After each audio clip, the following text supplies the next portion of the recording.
Hello दोस्तों, कैसे हैं आप? उम्मीद करती हूँ आप सभी बहुत अच्छे होंगे। चलिए जानते हैं अपनी आज की कहानी के बारे में। नई नई शादी के बाद यह मेरी पहली रसोई थी। दादी के कहे अनुसार मैं उस सुबह जल्दी उठकर सुनहरे गोटे वाली पीली साड़ी पहनकर तैयार हो गई थी। तभी सासू माँ मेरे कमरे में आकर बोली, रिया थोड़ी देर में किचन में आ जाना, रोनी की बुआ जी तुम्हारी पहली रसोई की रस्म करवाएंगी। यह कहकर वे जाने को हुई थी कि उन्हें कुछ फिर से कुछ याद आया और वे फिर पलटकर मुझसे कहने लगी, देखो बहू, उनसे थोड़ा संभल कर रहना। दूसरों के काम में कमी निकालने की उनकी आदत है। वे कह रही थी कि तुमसे खिचड़ी के साथ साथ मीठे गुलगुले भी बनवाएंगी, तुम बना लोगी ना? उन्होंने मुझसे पूछा तो मैंने हाँ में सिर हिला तो दिया, लेकिन असल में मैं पूरी तरह से हिल गई थी, क्योंकि गुलगुले कैसे बनाए जाते हैं मुझे नहीं पता था। मायके में तो पापा बनाते थे और मैं मज़े से खाती थी। कभी कभार बनाए जाने वाले गुलगुले बनाने की रेसिपी सीखना मुझे कभी भी ज़रूरी नहीं लगा। पर अब मैं क्या करती, तभी फटाफट मैंने रूम का दरवाज़ा बंद करके अपने सैफ पापा को फ़ोन लगाया। हेलो रिया, कैसी हो गई तेरी रसोई की रस्म? दादी फ़ोन पर बोली, दादी मेरी खैरियत बाद में लेना, पहले पापा को फ़ोन दो जल्दी, इमरजेंसी है। किसकी जर्सी है? यहाँ तो किसी की जर्सी नहीं है। मेरी कम सुनने वाली दादी को मैं जोर जोर से कहकर फिर बोली, दादी जर्सी नहीं, इमरजेंसी इमरजेंसी। खैर आप पापा को फ़ोन दे दो तुरंत। पापा ने फ़ोन पकड़ा तो बोली, पापा सब गड़बड़ हो गया। रौनिक ने बोला था कि मेरी पहली रसोई में मुझसे खिचड़ी बनवाई जाएगी, पर यहाँ तो खिचड़ी के साथ साथ गुलगुले भी बनाने हैं। अरे वाह, खिचड़ी और गुलगुले का क्या बढ़िया मेल है। पर इस बात से तुम इतनी परेशान क्यों हो? पापा गुलगुले बनाने हैं और मैंने हमेशा सिर्फ आपके हाथों के बने गुलगुले खाए हैं, बनाए कभी भी नहीं। अब मैं क्या करूं? चिंता मत करो और ध्यान से मेरी बात सुनो। गुलगुले बनाना एकदम आसान है। यह कहते हुए पापा ने गुलगुले बनाने की सारी रेसिपी मुझे बता दी। यहाँ रसोई से मेरे लिए बुलावा आया तो मैंने बाय पापा, बाद में कॉल करती हूँ कहते हुए फ़ोन काटा और किचन की ओर बढ़ गई। गुड़ के पानी में पहले आटा फेंट कर रख देना, फिर दूसरे काम करना। इससे आटा अच्छे से फूल जाता है और गुलगुले एकदम ही नरम बनते हैं। पापा की बताई यह बात याद करते हुए मैंने सबसे पहले गुड़ के पानी में आटे को फेंट कर रख दिया। उसके बाद खिचड़ी की तैयारी में लग गई। बुआ जी सारे वक्त किचन में मेरे पास ही खड़ी रही। उनका होना मुझे थोड़ा सा असहज तो लग रहा था, पर फिर भी मैंने पूरे संयम और आत्मविश्वास के साथ अपनी पहली रसोई की रस्म अच्छे से निभा ली। वाह क्या गुलगुले बने हैं! रौनित के फूफा जी ने गुलगुले खाते हुए कहा। खिचड़ी का भी जवाब नहीं है रौनित, रसोई के कामों में तो तेरी बीबी हमेशा ही अव्वल रहेगी। इस बार बुआ जी सास ने रौनित से मेरी तारीफ की तो मेरी बेचैनी कुछ कम हो गई। घर के भी बाकी लोगों को खिचड़ी और गुलगुले खूब पसंद आए। पापा की गुलगुले बनाने की रेसिपी ने तो आज कमाल ही कर दिया। मैं बहुत खुश थी। तभी रौनित की माँ बोली, रिया तुम्हारी माँ ने सचमुच तुम्हें बहुत अच्छा खाना बनाना सिखाया है। माँ ने सासू माँ के ये सब मन में कहीं अटके तो मैं कुछ कहने को हुई कि रौनित ने मुझे चुप रहने का इशारा कर दिया।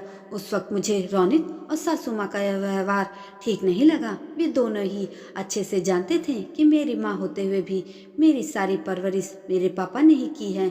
चोटी बनाने से लेकर खाना बनाने तक का एक एक काम मेरे पापा ने ही मुझे सिखाया है, तो फिर यह झूठ क्यों? उस वक्त तो मैं चुप रह गई, लेकिन रसोई के रस्म के बाद जब हम अपने रूम में गए तो पहला सवाल मैंने रौनित से यही पूछा, रौनित मुझे मेरे पापा ने हर चीज़ सिखाई है, तो फिर क्यों सबके सामने यह नहीं कहा जा सकता कि वाह तुम्हारे पापा ने कितना अच्छा खाना बनाना सिखाया है तुम्हें? क्या एक पिता अपनी बेटियों को खाना बनाना नहीं सिखा सकते? क्या इसमें कोई शर्म की बात है? रौनित मेरी हथेली थामकर मुझे समझाने को मेरे पास बैठ गए। शांत हो जाओ रिया, माँ ने तो बस ऐसे ही कह दिया ताकि बात का बतंगड़ न बने। बुआ की आदत है छोटी छोटी सी बातों को बड़ा बनाने की। शायद इसीलिए माँ ने तुम्हारे पापा की जगह तुम्हारी माँ को तुम्हारे स्वादिष्ट खाना बनाने का श्रेय दे दिया होगा। बस इतनी सी बात से तुम इतना रिएक्ट क्यों कर रही हो? इतनी सी बात? रौनित मेरे पापा ने मुझे माँ और पिता दोनों का प्यार दिया है और मुझे गर्व है अपने पापा पर। थोड़ी देर की बहस के बाद बात आई गई हो गई। कुछ दिनों बाद बुआ जी सहित घर के बाकी रिश्तेदार भी चले गए। जाते हुए सभी ने मेरी और मेरे संस्कारों की खूब तारीफ की। रौनित के घर पर सभी इस शादी से बहुत खुश थे। शादी के कुछ ही दिनों बाद होली आई और मेरे मायके के रिवाज के हिसाब से बेटी दामाद की शादी के बाद की पहली होली पीहर में ही होनी चाहिए थी। इसलिए मैं और रौनित मेरे पापा के घर के लिए चल दिए। जैसे ही घर के बाहर हमारी कार रुकी, ढोल वाले ढोल बजाने लगे। दरवाजे पर सुंदर सुंदर रंगोली देखकर मन मेरा गदगद हो गया। पापा ने हम दोनों का स्वागत खूब गर्मजोशी के साथ किया। अंदर आते ही डाइनिंग टेबल पे बहुत सारे लज्जतदार पकवान सजे हुए थे। दादी मुझ पर और रौनित पर अपना लाड दुलार लुटा रही थी। पापा यहाँ से वहाँ भाग भाग कर अपने दामाद की खातिरदारी कर रहे थे। तभी रौनित ने उनका हाथ पकड़कर उन्हें अपने पास बैठा लिया। पापा, मैं कोई मेहमान नहीं हूँ, आपका अपना ही बेटा हूँ। इतना परेशान क्यों हो रहे हैं आप?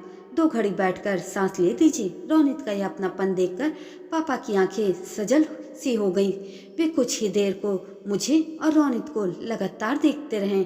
माँ एक कोने में बैठी हमेशा की तरह कुछ कुछ बड़बड़ा रही थी और दादी किचन में सबके लिए अपने हाथों की बनी स्पेशल खीर लेने चली गई थी। कुछ देर तक हमें निहारते हुए पापा बोले कि चलो खाना तैयार है, अभी सब गर्मा गर्म है। जी पापा, कहते हुए रौनित और मैं खाने के लिए चल दिए। पूरी टेबल तरह तरह के पकवानों से भरी पड़ी थी। शाही पनीर, मलाई कोफ्ता, दही बड़ी, मेथी पूरी, मसाला पूरी, आलू गोभी, रसगुल्ला, गुजिया और किचन से आती दादी के हाथ की स्पेशल खीर। वाओ, इतना सारा खाना! दादी, आप कमाल करती हो, इस उम्र में भी इतनी मेहनत। रौनित ने खाने की भरी टेबल देखते हुए दादी से कहा तो दादी बोली, क्या सेहत? अरे अब कैसी सेहत बेटा, बस ये समझो कि बूढ़ा में गाड़ी खींच रही है। बस सिर पर हाथ रखते हुए मैंने अपनी कम सुनने वाली दादी से कहा, सेहत नहीं दादी, मेहनत। पापा, दादी की कान की मशीन कहाँ है? दादी की बात पर सभी हंस पड़े तो मैं बोली, रौनित, वैसे इस लज्जतदार खाने के पीछे दादी की कम, मेरे सैफ पापा की ज़्यादा मेहनत है। हमारे घर का खाना पापा ही बनाते हैं। दादी ने यह खीर बनाई है ना पापा? पापा मेरी बात पर मुस्कुराए। रौनित हर एक चीज को बड़े शौक से खा रहे थे। हर डिश का स्वाद उम्दा था। खाते हुए रौनित हर एक की तारीफ कर रहे थे। पापा, सच में बहुत टेस्टी खाना है। पता है पापा, मेरे घर पर भी रिया के हाथों के बने खाने की बहुत तारीफ होती है। सभी कहते हैं कि रिया की माँ ने खूब खाना बनाना सिखाया है रिया को। रौनित की बातें सुनते ही सब शांत हो गए। उनकी बात पर मुझे थोड़ा गुस्सा आया तो पापा बात संभालते हुए बोले, बिल्कुल, रिया की माँ बहुत ही अच्छा खाना बनाती थी। मैंने उससे ही तो यह सब सीखा है और फिर वही कला रिया में भी आ गई। पापा की सहज सरल बातें सुनकर मेरी और दादी की आंखें भर आईं। वो कब से दोहरा जीवन जी रहे हैं, पत्नी होते हुए भी पत्नी के सुख से वंचित हैं। दादी, माँ और मेरी सारी ही जिम्मेदारियां वे बड़ी सहजता से निभा रहे थे। मैं पापा की ओर एकटक देख रही थी। तभी दादी बोली, रिया, अब रौनित को थोड़ा आराम करने के लिए ले जाओ। इतनी दूर से गाड़ी चलाकर आया है, थक गया होगा। दादी के कहने पर हम खाने के बाद आराम करने के लिए रूम में चले गए। दरअसल हम लंबा सफ़र तय करके भोपाल से सागर आए थे। रूम में पहुंचते ही रौनित चुपचाप लेट गए और मैं गुस्से में कोई मैगजीन उठाकर पढ़ने लगी। रौनित कुछ देर बाद बोले, नाराज हो? उनके सवालों का मैंने कोई उत्तर नहीं दिया। वो तो मुझे अपनी ओर खींचते हुए बोले, यार, जनरली माँ ही अपनी बेटियों को खाना वगैरह बनाना सिखाती हैं, इसलिए बस ऐसे ही मेरे मुंह से भी निकल गया। जानबूझकर मैंने यह नहीं कहा।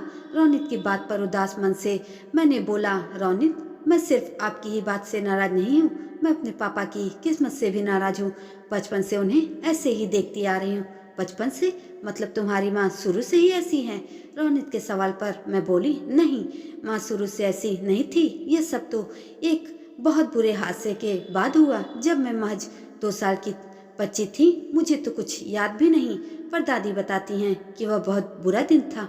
उस दिन माँ मुझे दादी के पास छोड़कर मेरे 5 साल के भाई निहाल को लेकर ड्राइवर के साथ कार से कहीं जा रही थी। तभी कार का एक्सीडेंट हो गया। उस एक्सीडेंट में कार चालक की वहीं मौत हो गई और मेरा 5 साल का भाई पूरी तरह से जख्मी हो गया था। कई दिनों तक जिंदगी और मौत के बीच झूलता वह आखिरकार जिंदगी से हार ही गया। उसकी मौत के बाद माँ अपनी सुध-बुध खो बैठी थी। बस तब से आज तक वे ऐसी ही हैं। यह सब बताती हुई मैं सिर पर हाथ रखकर गहरी उदासी में चली गई तो रौनित ने मुझे समझाया इट्स ओके रिया, जो हुआ सो हुआ।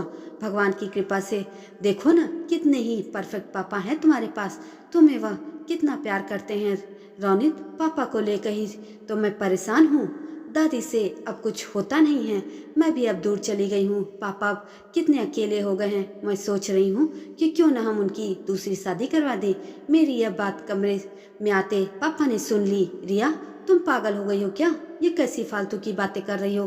तुम्हारी माँ अभी जिंदा है, और अगर वह मर भी गई होती तब भी मैं उसकी जगह किसी और को कभी नहीं देता, समझी तुम? ये कहते हुए पापा गुस्से में वापस चले गए अपने कमरे में। उनकी गुस्से पर मैं रो पड़ी। पापा कुछ कहते नहीं हैं, पर रौनित, पापा सचमुच में बहुत अकेले हैं। मुझे सौतेली माँ का खराब व्यवहार न मिले, बस इसी सब को देखते हुए पापा ने कभी दूसरी शादी के लिए नहीं सोचा। माँ की इतनी लंबी सेवा करने के बाद भी वे कभी थके नहीं। न जाने किस मिट्टी के बने हैं मेरे पापा।